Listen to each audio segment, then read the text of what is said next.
Saya di depan, ini teman saya ngawal di belakang.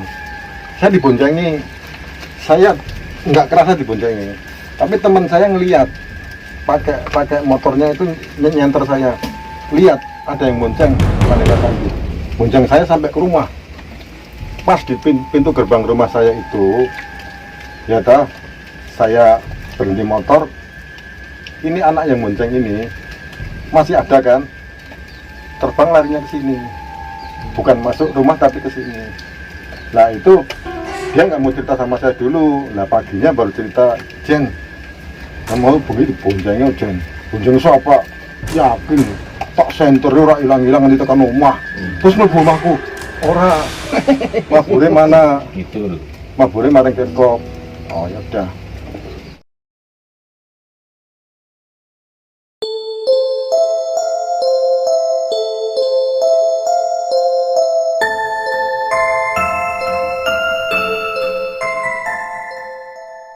Ardoneta Susana Burman, seorang pejabat pabrik gula yang dimakamkan di Kompleks Pemakaman Belanda Kerkhof Tegal ini pada tahun 1881.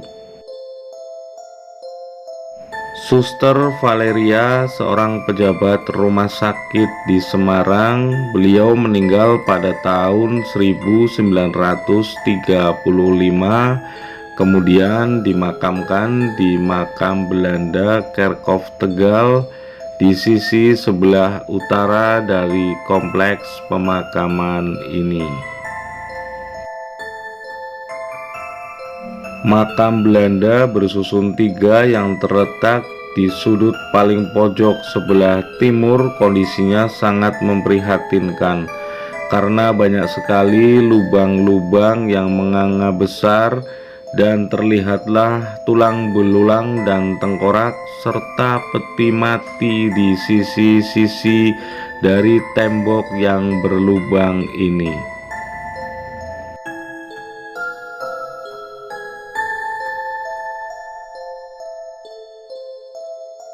Peter van de Poel adalah seorang residen Van Tagal pada tahun 1845 sampai dengan meninggal beliau tahun 1890, dimakamkan bersama istrinya Susanna Henrietta van Geslof, ditempatkan di sisi depan dari kompleks pemakaman ini.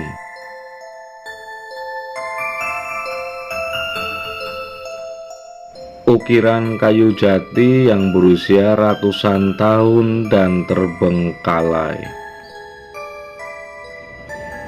Assalamualaikum warahmatullahi wabarakatuh. Salam sejahtera, Om Swastiastu, Namo Buddhaya, salam kebajikan dan salam rahayu. Sahabat semua, sore hari ini saya berada lagi di makam Belanda Kerkhof Tegal. Sejarah-sejarah di makam Belanda ini yang berusia hampir 200 tahun. Sahabat semua bisa lihat video-video kami di link deskripsi. Sahabat semua, sore hari ini saya akan bertemu dengan juru pelihara dari makam Belanda Kerkhof ini, dan kita akan bertanya-tanya fenomena-fenomena apa saja yang terjadi di seputaran kompleks makam Belanda Kerkhof Tegal ini. Nah sahabat semua, kita akan berbincang-bincang dengan Mas Joko. Dia adalah kuncen yang ada di sini atau juru kunci, juru pelihara makam yang ada di sini. Selamat sore Mas Joko. Ya, selamat sore Mas. Gimana kabarnya Mas? Alhamdulillah sehat. Sehat. Habis ini ya tadi ya, habis bersih-bersih ya? Iya benar. Iya.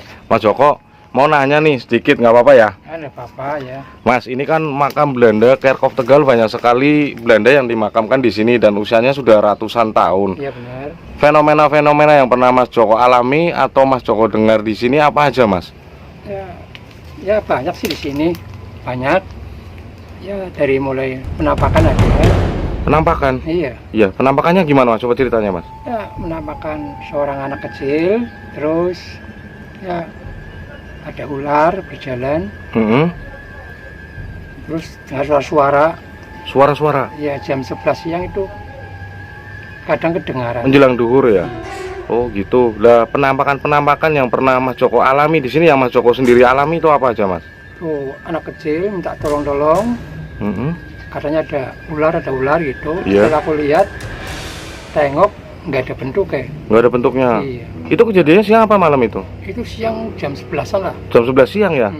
Oh gitu. Terus apa lagi mas yang ada di sini? Noni-noni Belanda gitu. Iya, Soalnya kan saya pernah dengar ya. Saya kan orang Tegal ya. Jadi Iya. pernah dengar di sini katanya ada penampakan noni-noni Belanda gitu. Iya, noni Belanda kan kalau aku lihat sendiri sih nggak cuman dengar, ada yang melihat.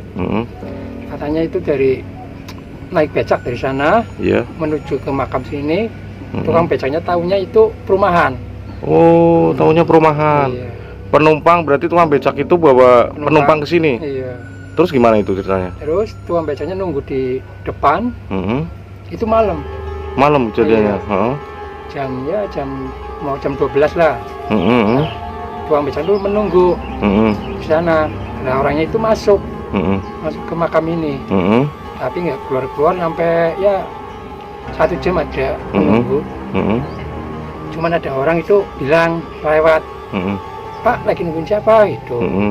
Enggak, ini nungguin penumpang masuk. Mhm. Nah ini bukan perumahan Pak, ini nggak ada orang, ini makam gitu. Gitu. Itu abang becaknya sampai nunggu di depan sampai lama gitu ya, 1 Iya. jam lebih ya. 1 jam. Noni-noni Belanda itu ya Iya. penumpangnya. Gitu. Penampakan-penampakan atau fenomena yang lain yang ada di sini apa mas? Soalnya ini kan di belakang Mas Joko sendiri ini kan nis ya. Ini kalau orang Tegal nyebutnya itu nis ya, pemakaman Belanda ya, yang disusun ya itu ya. Itu memang Belanda yang dimakamkan di sini nggak ditanam ya, dalam arti nggak dimasukin ke dalam tanah gitu ya. Oh enggak, cuman selorokan modelnya nggak ada tanah. Cuma sorokan gitu. Lah ini pada bolong-bolong kayak gini tuh kenapa ya mas ya? Oh kalau masalah makam itu kan ada yang diambil tulangnya, pindah. Dipindah keluarga, tulangnya. ya. Terus kalau bolong-bolong kecil itu tuh biasa orang main sini usil mau lihat apa dalamnya gitu. Oh gitu, cuma dilihat gitu ya. Iya. Kalau masalah untuk pembongkaran penjarahan sih kayaknya enggak ya mas ya? Wah, enggak, itu isu lah itu. Isu ya, enggak ada ya pembongkaran makam di sini dibobol gitu enggak ada ya? Enggak. Hanya anak-anak iseng gitu ya. Iseng, ya. Nah, kalau malam hari di sini ini kan di depan sini kan banyak sekali warung-warung. Itu warung-warung yang ada di depan itu pernah nggak ada kejadian-kejadian mistis yang keluar dari sini? Wah, kalau aku sendiri enggak pernah ada laporan dengar itu enggak pernah. Nggak pernah ya. Nah, penjaga makam yang ada di sini ini kan makamnya gede banget. Ini ada berapa orang mas? Kalau yang resmi ini di sini ada 4 orang. Yang bagian yang ada itu resmi lah. Resmi ya, ada 4 orang. Terus yang biasa kerja-kerja di sini yang bangunan itu banyak. Banyak. Oh gitu. Mas Joko sendiri di sini udah berapa tahun mas? Aku sejak lulus SMP. Oh, sejak lulus SMP berarti turun temurun atau gimana itu? Ya pertama kakek, habis kakek udah nggak ada, ayah, ayah baru aku nyusul. Oh gitu. Jadi sekarang ini penerusnya Mas Joko gitu ya. Nah, saya dengar mas di sini ini kan tengkorak pun ada ya, ada makam yang tengkoraknya tuh masih ada, tulang-tulangnya tuh masih ada. Itu sering nggak ada cerita-cerita kalau di makam yang berlubang itu yang ada tengkoraknya itu sering memunculkan sesuatu enggak yang di belakang Mas Joko ini? Ya, karena itu kalau dengar itu suara. Suara, Ya, paling kalau, suara. Kalau siang aku jalan sini mau bersih-bersih kadang glodak-glodak gitu. Gitu ya. Iya. Kalau ini mas, kompleks makam Belanda perang sama Jepang kan makamnya ada di depan, di pojok itu ya. Ya, Itu di situ katanya angker sekali mas. itu sangat serem. Sangat serem. Makam yang warnanya hitam Iya. itu yang serem. Oh, yang serem yang di situ. Itu menampakkan diri. Kadang menampakkannya orang tua. Orang tua. Siang pun kadang menampakkan diri juga Iya, mas. kalau pas lagi kebetulan Dilihatin gitu. Oh gitu. Jadi pantangan-pantangan yang ada di sini apa mas? Menurut Mas Joko? Menurut saya kalau jam kerja itu kalau mau jam 11 itu harus berhenti dulu. Harus berhenti. Iya. Jam 11 menjelang duri itu harus berhenti ya. Kalau misalnya mas ada yang nekat gitu melanggar pantangan itu biasanya gimana mas? Nah, kadang dilihatin apa sliver gitu. Oh dilihatin gitu ya. Untuk masalah kerasukan di sini gimana mas? Dulu pernah ada. Dulu pernah ada, ceritanya gimana itu mas? Ya orang gila sih ya. Waktu itu ada tanam pohon tinggi, ringin. Terus di situ orang gila duduk di situ bakaran. Bakar-bakaran. Oh terus? Terus bakaran kan itu bawahnya pohon persis. Bakaran terus kan tuh ditampar gitu. Oh kayak ditampar gitu. Orang jerit-jerit gitu mas? Iya, itu orang gila itu. Orang gila padahal itu ya. Wah setan berarti suka juga sama orang gila berarti. Gitu ya. Jadi ya di tempat yang sangat bersejarah ini dan makam yang kuno ini, pesan dan kesan dari Mas Joko apa untuk warga Tegal atau warga manapun yang melihat video ini barangkali mau explore atau bermain di sini, berziarah di sini, pesan dan kesan dari Mas Joko sendiri apa Mas sebagai Ya, penjaga makam di sini? Saya sebagai penjaga di sini yang merawat makam ini, ya bagi orang yang mau main ke sini boleh, enggak apa-apa, tapi ya tolong jangan merusak. Gitu. Cuman ya. lihat-lihat aja, mengeksplor aja, enggak apa-apa. Itu ya Mas Joko ya. Oke. Nah, sahabat semua, ini adalah Mas Joko, penjaga makam yang ada di sini.